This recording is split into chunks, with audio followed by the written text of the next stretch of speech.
आज मैं आपको बताऊंगा सैमसंग बी 315 मोबाइल में कीबोर्ड साउंड किस तरह ऑन कर सकते हैं। अभी मैं कीबोर्ड पर कोई भी बटन दबाऊंगा तो आवाज़ नहीं आएगी।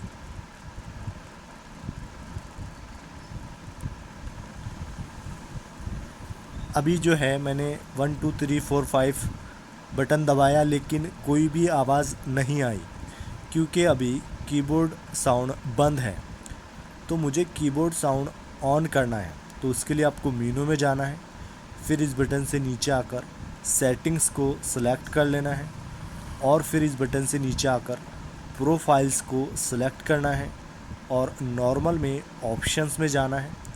फिर इस बटन से नीचे आकर एडिट को सिलेक्ट करना है और फिर यहाँ पर नीचे आकर कीपैड टोन, अभी आप देख सकते हैं म्यूट है, आपको ये बटन दबाना है और फिर यहाँ से आपको बीप को सिलेक्ट कर लेना है।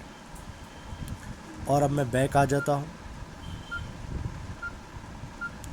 तो अभी आपने सुना कि मैं बैक आया तो कीबोर्ड का साउंड हो रहा था।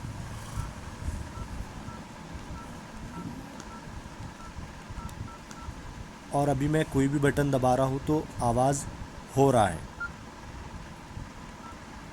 इस तरह आप कीबोर्ड साउंड शुरू कर सकते हैं।